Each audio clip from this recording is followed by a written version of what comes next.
Welcome back, students. In the previous lecture we have gone through the concepts of course objectives and course outcomes of the subject analog and digital electronics. In this particular lecture we will deal with the next thing of your syllabus, that is syllabus content. What are the things that we are going to learn in this particular syllabus? So there are 5 units. Unit number 1 consists of field effect transistor.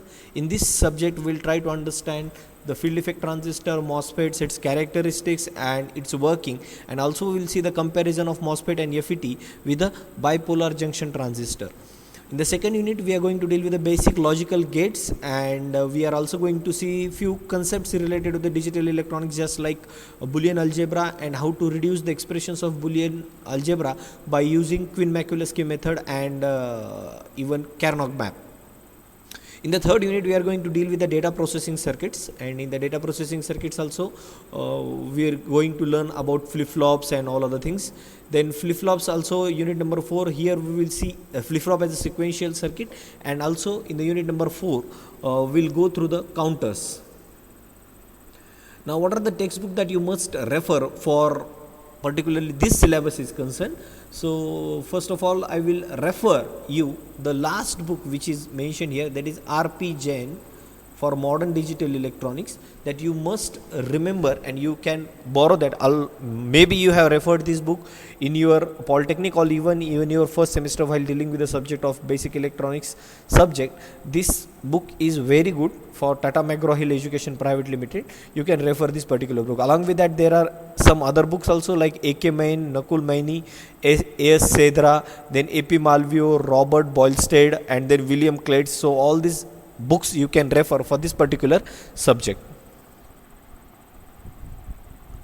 Now what are COs? Now course outcomes, which we have tried to understand, and what is the Bloom's taxonomy. See, according to the criteria of Bloom's taxonomy, we need to map our course outcomes with the Bloom's taxonomy level, and you might be knowing the Bloom's taxonomy level. It starts with the remember, understand, apply, analyze, and last level is something like I think remember, understand, apply, analyze, and some other. So 5 levels are there for Bloom's taxonomy, in which our CO1, so to use various electronic devices like CRO, signal generator, digital trainer kit. So these are practical outcomes I am talking about: resistor, capacitor, op amp, and integrated circuit. So here we need to understand the functions of CROs, digital trainer kit, all other things along with the multimeter, and we are decided it at the apply level. So you might be knowing these things in detail, or it might be new to you, so we are going to deal with this particular thing. Then CO2 is to design and demonstrate various combinational logic circuit. Also, once we know the concept of combinational logic circuit, how to apply it for the practicals also at the apply level. Then to design and demonstrate various types of counters and resistors using flip-flop.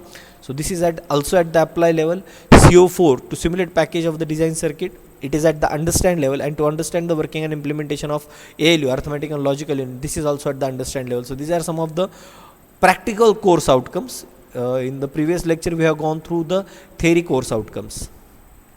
Now this is the practical list. So design and construct Schmitt trigger using op amp for given upper threshold point UTP 1 and LTP values and demonstrate its working, and B part of it is the design and implement the Schmitt trigger of the op amp using simulation package. So first is we are going to do it in the hardware or in the breadboard, and in the second part of this particular practical we are going to see the simulation of the same. Then second practical is design and construct rectangular waveform generator using op amp as a relaxation oscillator for a given frequency, and design and implement a rectangular waveform generator op amp relaxation oscillator using simulation package. So once again this we will perform on the breadboard, and this simulation we will perform on one of the simulation tool. Even you can implement it in your mobile by using Electronic Circuit Studio. Then design and implement a stable multi-vibrator circuit using 555 timer. So IC 555 timer we are going to see.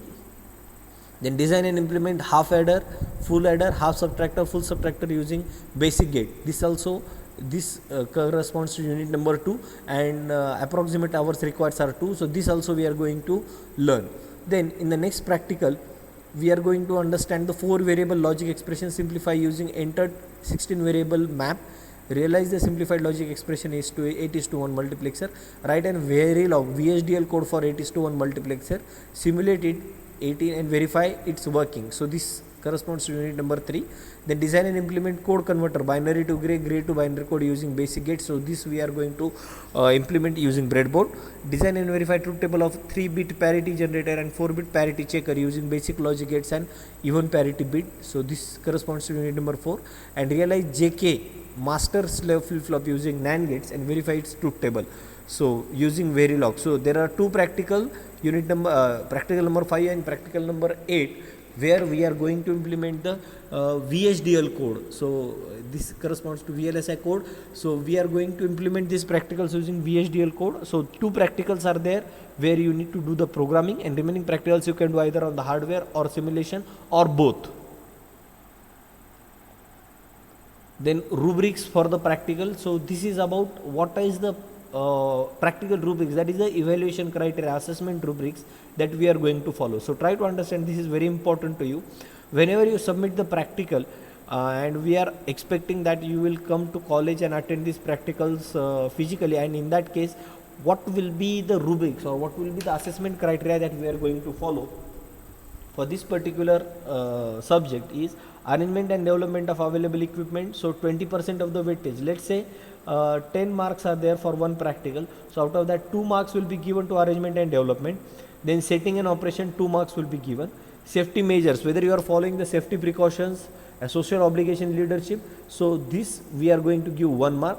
Then observations and recording, 1 mark. Interpretation and result and conclusion, 2 marks. Then answer to the sample question. After the completion of your practical, there will be some sample questions asked by me, and you need to answer those questions, and 1 mark will be given to the sample questions. Along with that, submission of the report in time also carries 1 mark. So in all you can calculate it, it counts up to 10 mark. So 100% weightage.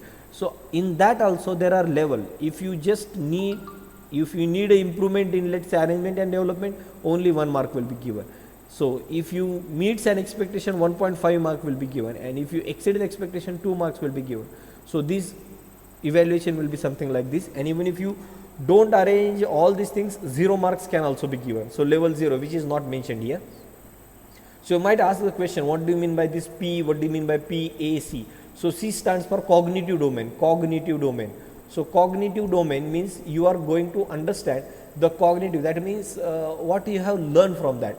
So your knowledge being checked in the cognitive domain. So for the cognitive, there are 3 domains in which we are going to assess the students. One is cognitive domain, one is psychomotor domain, and one is affirmative domain. Affirmative domain means how good you are at a leader, as a leader, or how timely you report your submissions in the given deadlines assigned by your teacher. So according to that, 1 mark will be given, 1 mark will be given for the safety measure. So 2 marks are there for affirmative domain. Cognitive domain, 1 plus 2 plus 1, 4 marks are given, and 4 marks are given for your psychomotor skill, how you arrange the practical. So 2 plus 2, 4 marks are given for affirmative. And in that also, if you meet the expectations, 1.5 marks will be given. If you exceed the expectation, if you are following all these things, 2 marks will be given, and 1 mark will be given if you need an improvement. Even 0 marks can be given if you don't follow the instructions and if you are not performing the practical as per the expectation. So this is about practical rubrics that one should always know.